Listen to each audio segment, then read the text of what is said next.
નમસ્કાર, વંદે માતરમ. વિદ્યાર્થી મિત્રો, ધોરણ 2માં ચેપ્ટર નંબર 4ની આપણે સમજૂતી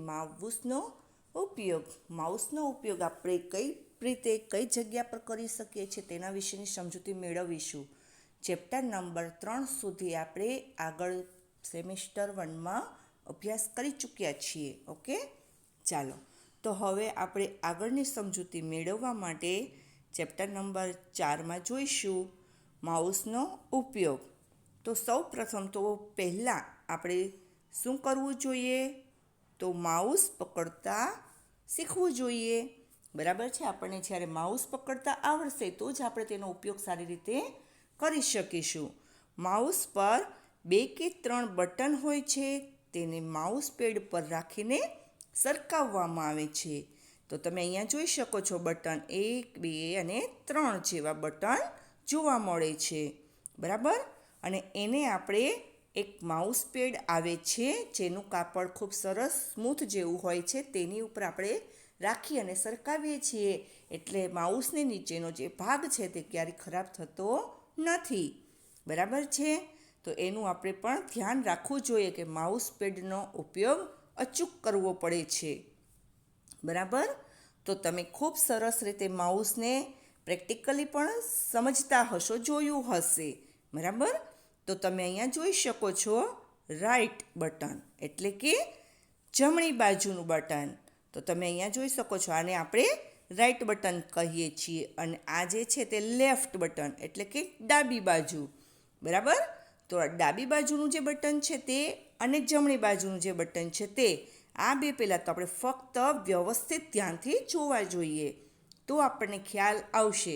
તો આ બંને બટન જે છે તે બટનને ખૂબ જ ધ્યાનપૂર્વક જોઈએ કે જમણી બાજુનું બટન અને ડાબી બાજુનું બટન કયું કહેવાય. ઓકે. તો તમે આગળ જોઈ શકો છો. આગળ આપણે જોઈએ તો સમજૂતી આગળ મેળવીશું. તમારી જમણી હથેળી ઉપર માઉસ આપણે જે છે ને તે માઉસ પર મૂકવાની છે. માઉસને પકડવા માટે આપણે પહેલાં તો જમણા હાથનો જ ઉપયોગ કરીશું. બરાબર છે. તો એ જમણા હાથમાં માઉસ આપણે પહેલાં તો પકડીશું અને એ માઉસને પછી તમારી પહેલી આંગળી છે ને તે માઉસના ડાબા બટન પર મૂકવાની છે અને બીજી આંગળી જે છે તે તમારે જમણા બટન પર મૂકવાની છે. બરાબર. એટલે આ રીતે બંને સાઈડ તમે અહીંયા જોઈ શકો છો કે કેવી રીતે પકડેલું છે માઉસ. તો આ રીતે તમારે ડાબી જે આંગળી છે તે તમારે શું કરવાનું છે? ડાબી બાજુ અને જમણી બાજુ તમારી બીજી જે આંગળી છે ને તે મૂકવાની છે. તો પહેલી અને બીજી આંગળીનો જ ઉપયોગ આપણે માઉસ માટે કરીએ છીએ. બરાબર. અને અહીંયા આ રીતે આપણે પકડીએ છીએ માઉસ. ઓકે. ત્યારબાદ બાકીની જે આંગળી છે અને અંગૂઠો છે તેના વચ્ચે આપણે માઉસને પકડીશું બાજુએથી. તો અહીંયા આ જે 2 આંગળી છે તેને પણ આ રીતે રાખવાની છે અને અંગૂઠાને પણ આ રીતે રાખવાનો છે. તો આપણે કમ્પ્યુટર પર જે વર્ક છે ને તે ખૂબ સારી રીતે કરી શકીએ છીએ. બરાબર. ચાલો હવે આગળ આપણે જોઈશું તો માઉસ પોઈન્ટ. સ્ક્રીન પર કોઈ ચોક્કસ જગ્યાનો નિર્દેશ કરવા માટે માઉસનો ઉપયોગ થાય છે. અહીંયા તમે જોઈ શકો છો સ્ક્રીન પર આ કર્સર કી છે. તો એને આપણે જ્યારે કોઈ પણ જગ્યાનો નિર્દેશ કરવા માટે બતાવવી હોય તો ત્યારે આપણે માઉસ દ્વારા જે કાર્ય કરી શકીએ છીએ. તો સ્ક્રીન પર કોઈ ચોક્કસ જગ્યાનો નિર્દેશ કરવા માટે માઉસનો ઉપયોગ થાય છે. સ્ક્રીન પર એક જગ્યાએથી બીજી જગ્યાએ જવા માટે પણ માઉસનો ઉપયોગ થાય છે. આ કર્સર કી તમારે અહીંયા ટાઈપ કરવું હોય તો તમે અહીંયા પણ રાખી શકો છો. ત્યારબાદ તમારે આને બીજી જગ્યા પર લાવવું હોય તો તેને આપણે માઉસની મદદથી લાવી શકીએ છીએ. બરાબર. ત્યારબાદ માઉસ પેડ પર માઉસને સરકાવો અને સ્ક્રીન પર તમે એક એરો એટલે કે નાનકડું તીર છે તેને ખસતો જોશો. તમે માઉસ પેડ પર જે રાખેલું જે માઉસ છે ને તેને તમે સરકાવશો ને એટલે સ્ક્રીન પર આ જે એરો છે ને તેને અહીંયાથી અહીંયા આ રીતે તમને ખસતો જે જગ્યા પર લઈ જશો તે બધું જશે. બરાબર છે. તો આ એરોને માઉસ પોઇન્ટર પણ કહેવામાં આવે છે. આ જે એરો છે એ એરોને શું કહી શકાય છે? બીજું માઉસ પોઇન્ટર પણ કહી શકાય છે. ઓકે, ચાલો આગળ આપણે જોઈશું.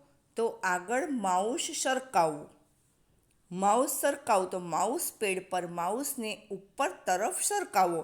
તો આ મોનિટરની સ્ક્રીન છે, એ સ્ક્રીન પર આપણે માઉસનો જે એરો છે તે આપણે આ એરો કીને કઈ બાજુ લઈ જાય છે? ઉપર તરફ લઈ જવાની છે. તો અહીંયા તમે ઉપરની તરફ જોઈ શકો છો.